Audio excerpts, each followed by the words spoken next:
नमस्कार. तोंडातून आवाज फुटतो की नाही पाहिला आधी.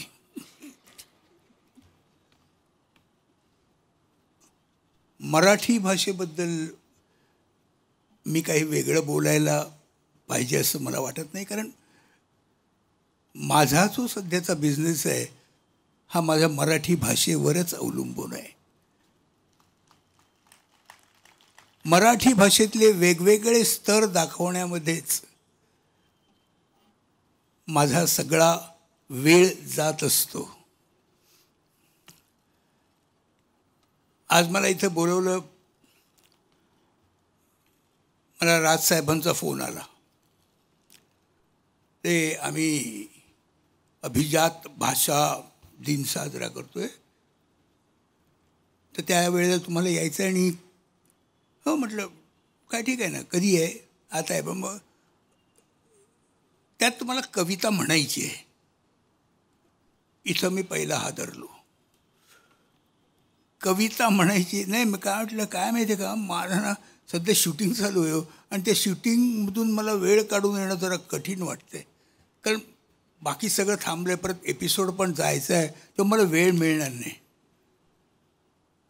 असं मी येऊन सांगू का, विचारू का त्यांना? नको. तुम्ही बिलकुल येऊ नका, कारण माझ्या डोळ्यासमोर सगळं पुढचं चित्र उभं राहिलं. मला वाटतं तुमच्याही डोळ्यासमोर उभं राहिलं असेल.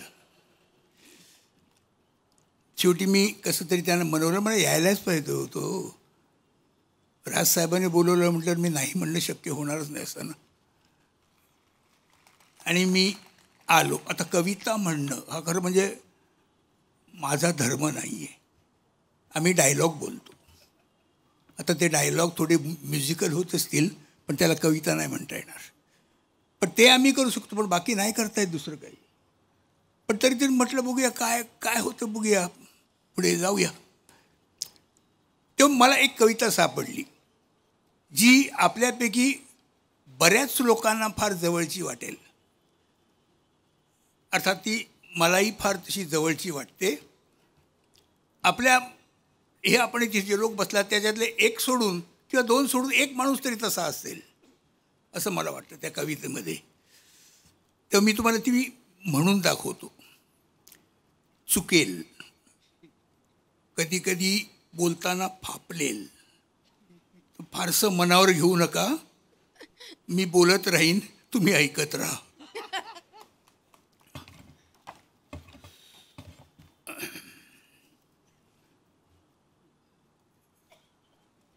विदूषकी हा माझा धंदा आहे. आहे ना, रिलेटेड आहे ना माझ्याशी.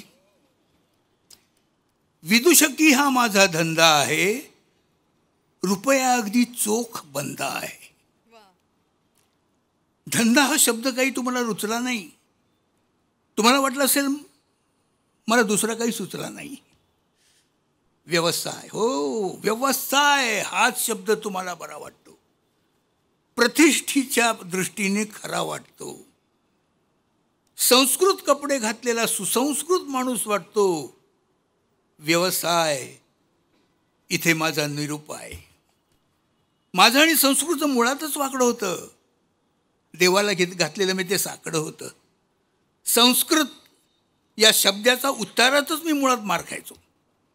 नटबोल्ट स्क्रू यामधला स्क्रू सारखा संस्कृतमधला मी स्क्रू उच्चारायचो. संस्कृतच्या तासाला विदूषकी प्रथम शिकलो. तेव्हापासून मी तेवढ्यावरच टिकलो. माफ करा, विदूषकी हा माझा धंदा आहे. रुपया अगदी चोख बंद आहे. शरीराची करू शकतो वेलांटी, अशी माझी वळणदार कोलांटी. फिदी फिदी हसतो मी, ठपकल मारून बसतो मी. पोळीसारखी माझी टोपी खातो, जागा असून चक्क गाढ झोपी जातो. डोक्यापेक्षा श्रेष्ठ मानतो मी तंगडी, सबबी सारखीच चालते ती अजून लंगडी. विदूषकी हा माझा धंदा आहे, रुपया अगदी चोख बंद आहे. सर्कस असो, नाटक असो, सिनेमाच्या शूटिंगचं फाटक असो, मला आत जावंच लागतं. कंत्राटानं मला शोधावंच लागतं. लफंग्याचा धंदा म्हणून फसवावंच लागतं. विदूषकाला धंदा म्हणून हसवावंच लागतं. नसली जरी माझी इच्छा, धंदा माझा सोडत नाही पिच्छा.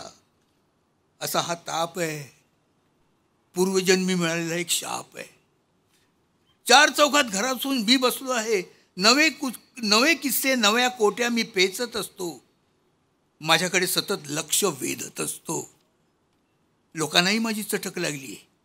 मी येताच इतर विषय वगळतात. माझे किस्से, माझ्या कोट्या सुपारीच्या खांडासारख्या चघळतात. विदूषकी हा माझा धंदा आहे. रुपया अगदी चोख बंद आहे. विदूषक असतो तरी पुस्तक मी वाचत असतो. त्यातले महत्त्वाचे मुद्दे मनात मी टाचत असतो. एकदा मी वाचले की तरण्यामध्ये बुडणं असतं, तसंच अगदी हसण्यामागे दडलेलं रडणं असतं. असे मिठाच्या पाण्यात भिजवलेला रुमाल मी तेव्हापासून खिशामध्ये ठेवत असतो. स्टेजवरून हसताना हसवताना मधून मधून डोळ्यांना लावत असतो. टीकाकार म्हणतात की ओठावर जरी माझ्या हसू आहे, तरी डोळ्यामध्ये करुणेचा आसू आहे. आणखी असं वाटलं की जे कोणी कलावंत टाळ्यावर नजर ठेवून असतात, ते फारसे वाढू शकत नाहीत. त्यांच्या कलेला फटाका फुसका ठरतो. बंदुकीचा बारदे काढू शकत नाहीत. तेव्हापासून टाळ्या पडू लागल्या की मी लोकांकडे स्टेजवरून माझी पाठ वळवतो. माझी नजर असते, टाळ्यांकडे माझी नजर असते, हे न बोलताही त्यांना इथं कळतं. अशा वेळी माझा पार्श्वभाग बघून माझ्या मनात लोकांच्याबद्दल भलता शंका काढून लागतात. लोकांना अनावर हसू येतं. टाळ्यांचा पाऊस पडू लागतो.